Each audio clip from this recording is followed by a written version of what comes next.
we at the very end of today. And, I mean, I don't even know if anybody's going to be on this live. It's kind of late. I'm barely making the cut. But I said 3 chapters a day. So we are going to hit our 3 chapters. What's up, guys? What's up? What's up? I said 3 chapters every day. 3 chapters of the Bible. So we hitting 3 chapters every day, man. We got 25, 26, and 27 in the book of Genesis today.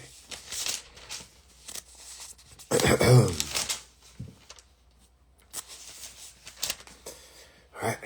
So, Father God, be with us today as we read. May everyone who's supposed to hear these words hear it. May they understand it, and may you speak to them. All right. Can you hear me? If you can't hear me, let me know. And my baby's sleeping upstairs, though, so I can't be too loud, but I'll try to be as loud as I can. Chapter 25 of the book of Genesis. A, B, we on chapter 25. It's happening. Appreciate you. All right, Abraham's death and his descendants. Abraham took another wife, whose name was Keturah. She bore him Zimran, Jokshan, Midan, Midian, Ishbak, and Shua. Jokshan fathered Sheba and Dedan. The sons of Dedan were... what's up, man? The sons of Dedan were Ashurim, Letushim, and Laamim. The sons of Midian were Ephath, Epher, Hanok, Abidah, and Eldah. All of these were children of Keturah. Abraham gave all he had to Isaac, but to the sons of his concubines Abraham gave gifts. And while he was still living, he sent them away from his son Isaac eastward to the east country. These are the days of the years of Abraham's life, 175 years. Abraham breathed his last and died in a good old age, an old man full of years, and was gathered to his people. Isaac and Ishmael his sons buried him in the cave of Machpelah in the field of Ephron, the son of Zohar, and the Hittites east of the Mamre, the field that Abraham purchased from the Hittites. There Abraham was buried with Sarah his wife. After the death of Abraham, God blessed Isaac his son, and Isaac settled at Beer Lahai Roi. These are the generations of Ishmael, Abraham's son, whom Hagar, the Egyptian Sarah's servant, bore to Abraham. These are the names of the sons of Ishmael, named in the order of their birth: Nebaioth, the firstborn of Ishmael; Kedar, Abiel, Mibsam, Mishma, Duma, Masa, Hadad, Dema, Jetor, Naphish, and Kedema. These are the sons of Ishmael, and these are their names by their villages and by their encampments, 12 princes according to their tribes. These are the years of the life of Ishmael, 137 years. He breathed his last and died, and he gathered to his people. They settled from Havilah to Shur, which is the opposite Egypt in the direction of Assyria. He settled over against all of his kinsmen. Much respect for being bold, representing God, representing the Lord. Yeah, man. It's crazy to know that the Lord let us live hundreds. Yeah, I mean, this is after the flood, so they're not living as long, right? But before the flood, people was living a long time.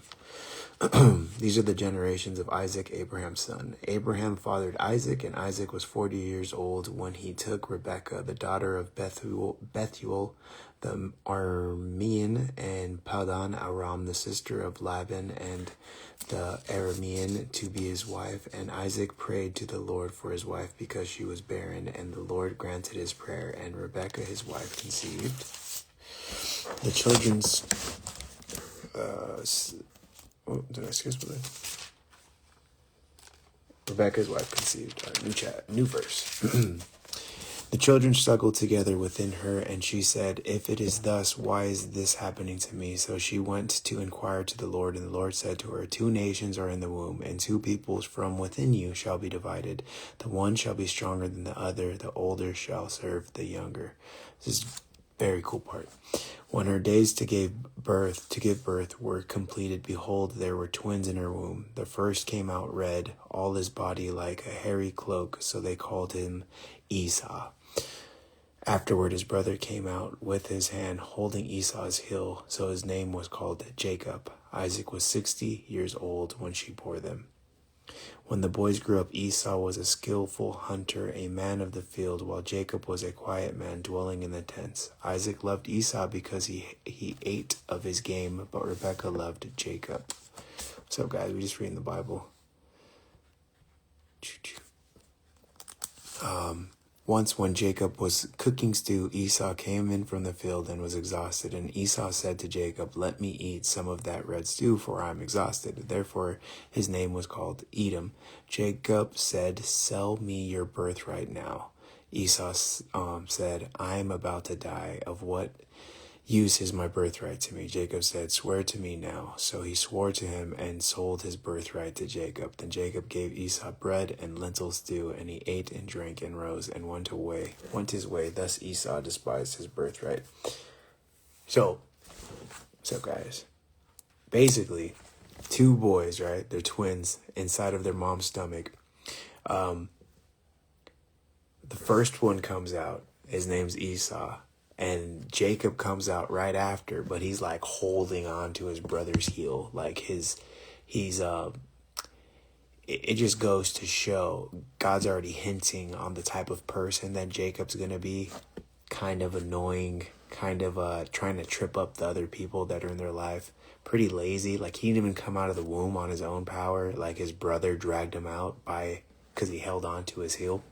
He was like forcing himself to get out. He was being lazy and didn't want to do himself, so he forced someone else to do the work for him.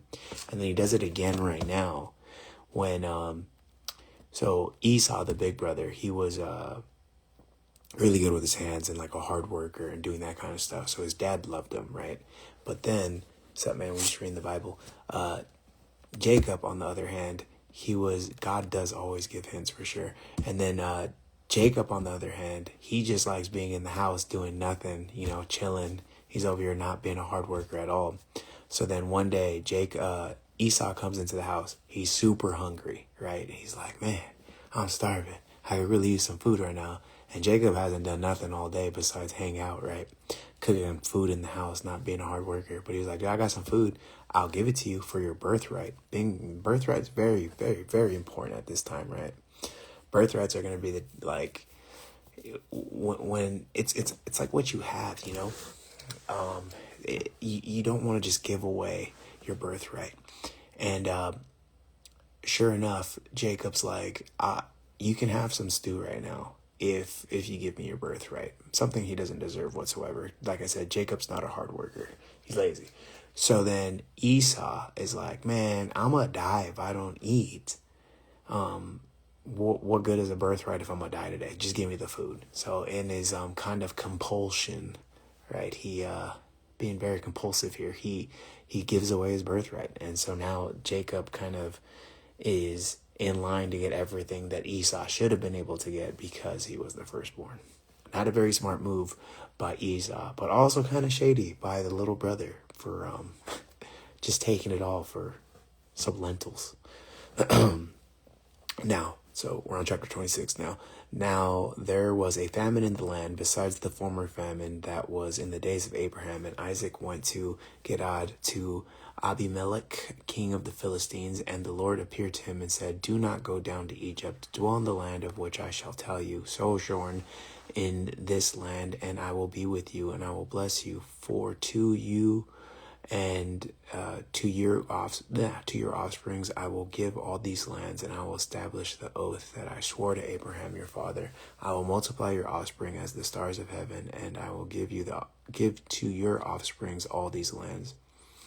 And in your offspring all the nations of earth shall be blessed, because Abraham obeyed my voice and kept my charge, my commandments, my statutes, and my laws."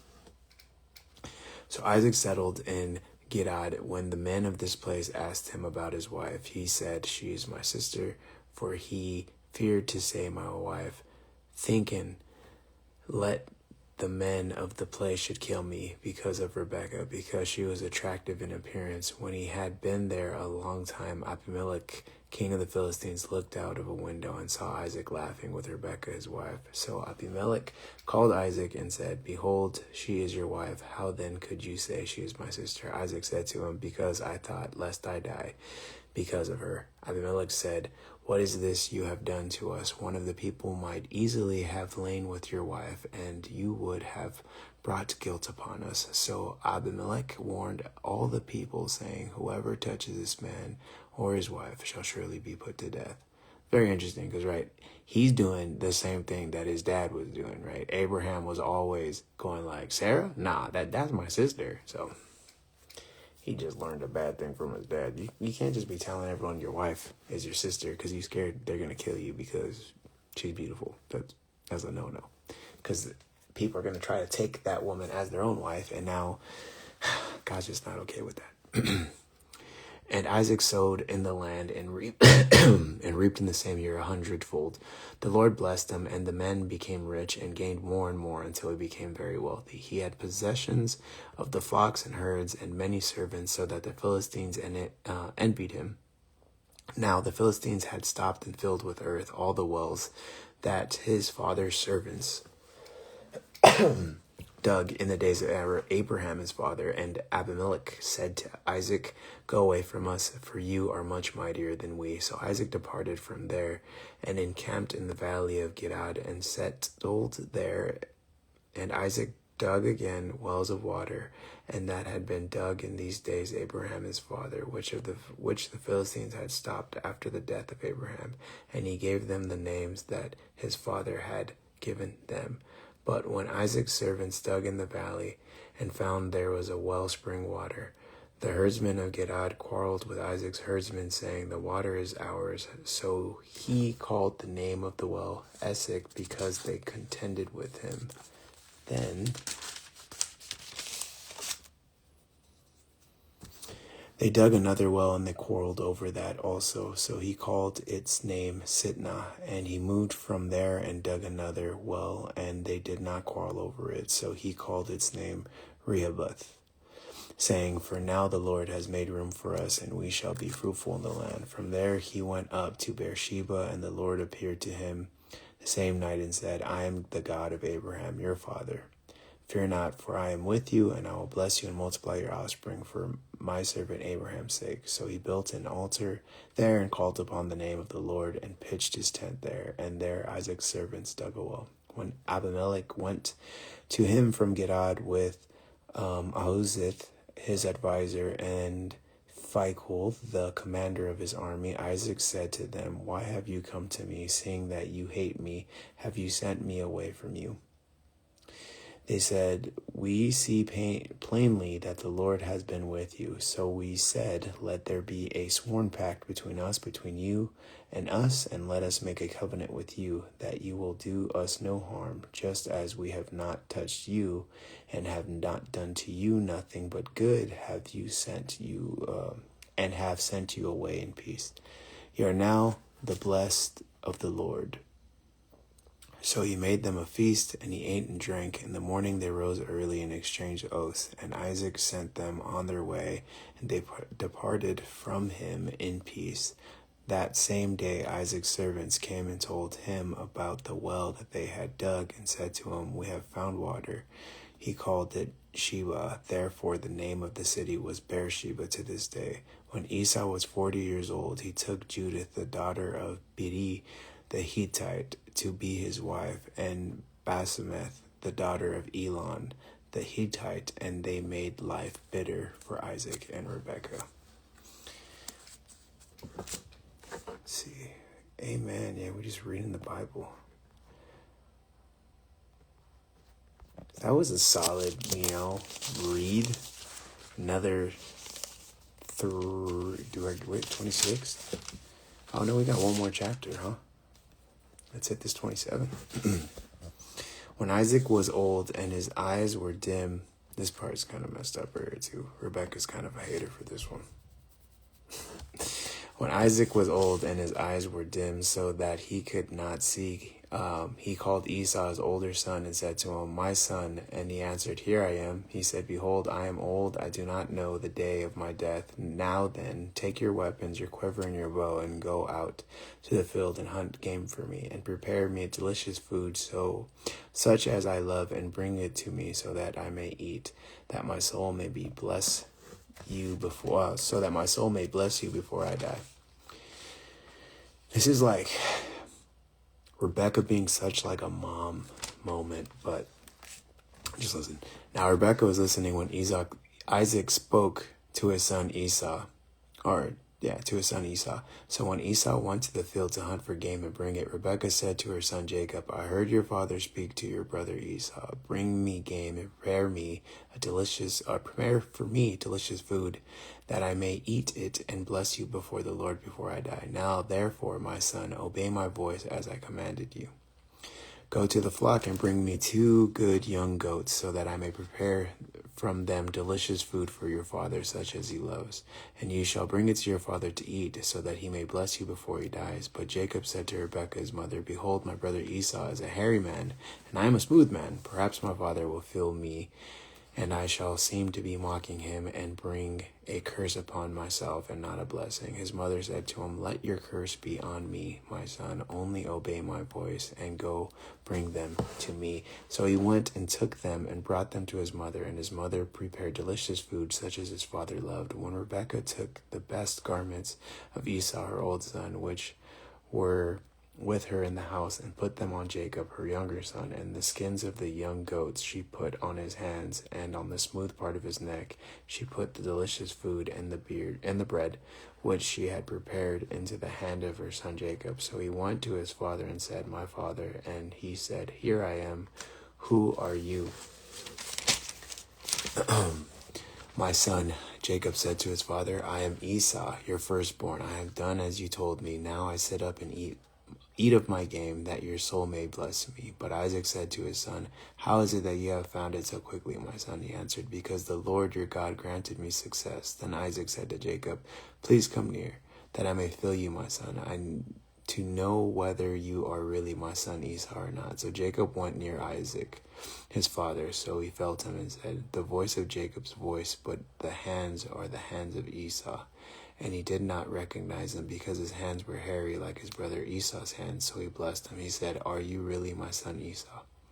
He answered, "I am." Then he said, "Bring it near me, then I may eat of my son's game and bless you." So he brought it near him, and he ate, and he brought him wine, and he drank. And his father Isaac said to him, "Come near and kiss me, my son." So he came near and kissed him. And Isaac smelled the smell of garments and blessed him and said, "See, the smell of my son is as the smell of the field that the Lord has blessed. May God give you of the dew of heaven and of the fatness of earth and plenty of the grain and wine. Let people serve you and nations bow down to you. Be Lord of your brothers, and may your mother's sons bow down to you. Cursed be everyone who curses you, and blessed be everyone who blesses you." It's like, you can imagine that, right? Jacob already takes his brother Esau's birthright, and then before Isaac dies, right? Isaac is a blessed man under God. He's got God's personally blessed him, right? And then just full on protection from the Lord. And so he's gonna pass on some blessings to one of his sons, and he wants to give it to Esau because Esau is kind of his favorite. So then Rebecca's like, Jacob, I need you to go in there and get this blessing from your dad, because he's about to give it to Esau. And so Jacob's already got the birthright, but he's like, well, he's gonna know the difference. And Rebecca's like, "Don't worry about it. We're going to put this fake hair on you right here, so you seem hairier like your brother, and you're going to go in there and it's going to be fine." And then, he pretends to be his brother, and not only takes his birthright, which he made Esau, or I don't say made, but he kind of manipulated Esau into giving him for a bowl of stew, but then he also got his blessing from that was supposed to be his older brother, by pretending to be his older brother. And I feel like Rebecca did this all because she felt that Esau was the more capable of the two. Esau was the brother that was good with his hands and was able to actually do things. Jacob was kind of weak and whiny and like didn't want to do work. So she was like, if I'm like putting me in her shoes, she's just like, Esau is going to be fine regardless. If I need to protect one of my kids, I got to protect Jacob because this guy can't do nothing. But, like we read before at the end of that other chapter, that Esau is bitter because of this, and now he's just becoming like more bitter. So, just to finish this chapter. As soon as Isaac had finished blessing Jacob, when Jacob had scarcely gone out from the presence of Isaac his father, Esau his brother came in from the hunting. He also prepared delicious food and brought it to his father. And he said to his father, "Let my father arise and eat of his son's game, that you may bless me." His father Isaac said to him, "Who are you?" He answered, "I am your son, your firstborn Esau." Then Isaac trembled very violently and said, "Who was it that hunted the game and brought it to me, and I ate it all before you came? I have blessed him. Yes, and he shall be blessed." As soon as Esau heard the words of his father, he cried out with exceedingly great and bitter cry and said to his father, "Bless me, even me also, O my father." But he said, "Your brother came deceitfully and has taken away your blessing." Esau said, "Is he not rightly named Jacob? For he has cheated me these 2 times. He took away my birthright, and behold, now he has taken away my blessing." Then he said, "Have you not reserved a blessing for me?" Isaac answered and said to Esau, "Behold, I have made him lord over you and his brothers. I have given to him for servants, and with grain and wine I have sustained him. What then can I do for you, my son?" Esau said to his father, Have you but one blessing, my father? Bless me, even me also, O my father." And Esau lifted up his voice and wept. Then Isaac his father answered and said to him, "Behold, away from the fatness of the earth shall your dwellings be, and away from the dew of the heaven on high. By your sword you shall live, and you shall serve your brother. But when you grow restless, you shall break his yoke from your neck." Now Esau hated Jacob because of the blessing with which his father had blessed him. And Esau said to him, "The days of mourning for my father are approaching. Then I will kill my brother Jacob." But the words of Esau, her older son, were told to Rebekah. So she sent and called Jacob, her younger son, and said to him, "Behold, your brother Esau comforts himself about you by planning to kill you. Now therefore, my son, obey my voice. Arise, flee to Laban and my brother in Haran, and stay with him a while until your brother's fury turns away, until your brother's anger turns away from you and he forgets what you have done to him. Then I will send and bring you from there. Why should I be bereft of you both in one day?" Then Rebekah said to Isaac, "I loathe my life because of the Hittite woman. If Jacob marries one of the Hittite women like these, one of the women of the land, what good will my life be to me?" So that's where we are at the ending of chapter 27. Like I was saying, Esau's mad. Esau is so angry that his brother not only took his birthright, but then his blessings. There was like no blessings left for him, so he gets this like little rinky-dink blessing from his dad. It's funny. When Rebecca's talking to Jacob, she says,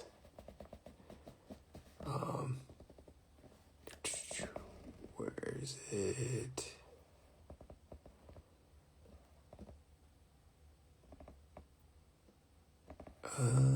Stay with them until your brother's anger turns away from you and he forgets what. She goes, "Until your brother's anger turns away from you and he forgets what you have done to him." But like, she's the one who forced it to happen, She was like, do this. No accountability, and Rebecca said. But yeah, so she tells Jacob to dip, and very mischievous for sure. She was kind of manipulating the the back end of everything and caused everything to happen. Man, what's up, Ricky? Happy New Year, brother. God bless. Yeah, and like I was saying, like I think I kind of understand where she's coming from, because I think she's doing all of this because she sees Jacob as kind of incapable. He was never a hard worker, so she was like, I gotta get this guy blessed because he's not gonna be able to do it on his own. You know, I feel like that's what's happening. Esau, on the other hand, has been just a hard worker his whole life. So she's like, he's got it. Like, it's not gonna be a problem. He'll make it. He's safe. So she tried to get him all of that. You know, tried to make sure that God was protecting the one that was a little less capable of. But in doing so, she turned the two brothers on each other big time. You know, sad. But, you know, that's chapter 28, 29, and 30 tomorrow. So tune in for that, because the story's just getting good. But God bless you guys. Hopefully you had a good read. Love you guys, man. Let me make sure no one asks any questions first before I end this. What book of I was reading the book of Genesis. And I work out at I kind of got my own thing going on right now. I got Gifted MMA, man. If you guys are in the Lakewood area, come through. And yeah, I also teach at Subfighter too, so also pretty much the same place. But yeah, God bless, guys. Thanks for tuning in. I think besides reading the chapters every day, I might just set a time where I kind of just sit back and listen to what people have to say about things, or any questions they have that are Bible related. And then if you have any questions that are Bible related at that time, you can just ask them to me. And then, you know, I'm by no means a complete expert on this stuff. It's like, how is anyone an expert on all of this, dude? That's like crazy, man. Why couldn't the dad bless both of them? Yeah, you know, that's a great question. And I mean, he did. He just kind of, when it came to the blessings, he said that the one son was going to have, we'll go read it again. He said that,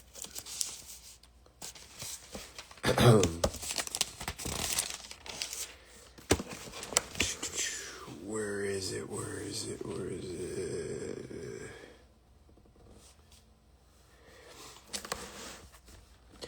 May God give you the dew of the heaven and the fatness of the earth and plenty of grain and wine. Let the people serve you and nations bow down to you. Right?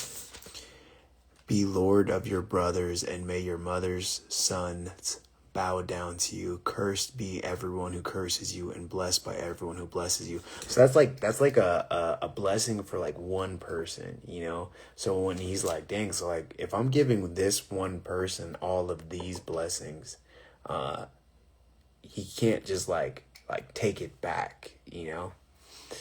So he gave Esau the leftovers of those blessings, basically, and said, behold, away from your fatness of the earth away from the fatness of the earth shall your dwelling be, and away from the dew of the heaven on high. Because like all that is already promised to Jacob, even though it was meant for him. That was already promised to someone else. So he's like, you know, he couldn't be like an Indian giver. He can't give someone all these blessings and then be like, all right, just kidding, you're gonna split it in half. Which I guess is kind of messed up, because he should have, you know, I mean, like, if I'm a dad, I'm gonna split it evenly amongst my children. But they're a little bit at a different time. It was a different time back then. You kind of just looked after your firstborn, and that's kind of what he was doing. And he was promising his firstborn all this stuff. And then once he gave it to the other brother instead, you know, like if he's telling the firstborn, that you are going to be the Lord over your brothers, you can't tell the other brother that with this blessing that says that you're going to be the Lord over your brothers, because there's only one Lord, you know? So that's like the main problem. But I ask myself the same question, like, oh, why couldn't he just do both? And he could have if he planned to do it from the beginning, but that wasn't his plan. And he had already given so much to one that he only had the leftovers to give to the other one. That makes sense.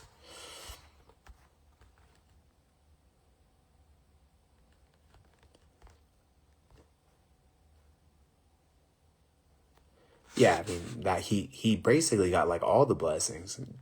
He was trying to give as much blessings as possible, and then there just wasn't like none left. And he tried to give him some. He's just like, man, like, well, here's what's left, man. But I kind of already gave it away. And then I like when he's giving Esau that blessing though, and he says, "By your sword you shall live." But he also says, "And you shall serve your brother," because I mean he already made his brother the Lord or the boss, right?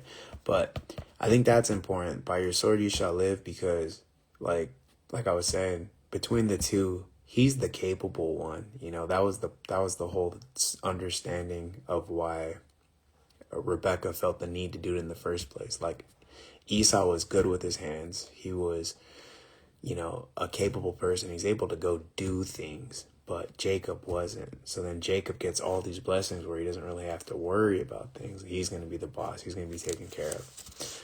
And, but it is a little messed up because now Esau's like kind of needs to, stay working his whole life in order to take care of himself, because everything else is going to go to Jacob. But what advice would you give a teenager having their first fight? Unbible related, kind of, but just go out there and have fun, man. You're a teenager. I'm assuming it's an amateur fight. When it comes to amateur fights, the record doesn't matter. The most important thing is you trying your best, trying not to go out there and just, wildly throw punches. You've been working hard. You've been grinding. You're becoming a better becoming a better martial artist. Use all the skills that you have and try to implement them, right? It's more than sparring because it's an actual fight, but it's basically sparring. It's like intense sparring because it's an amateur match, right? It's going to prepare you to be the person that you need to be. So take advantage of the circumstances that you have where you can basically do something that really doesn't matter, but can pay so much dividends in the long run, because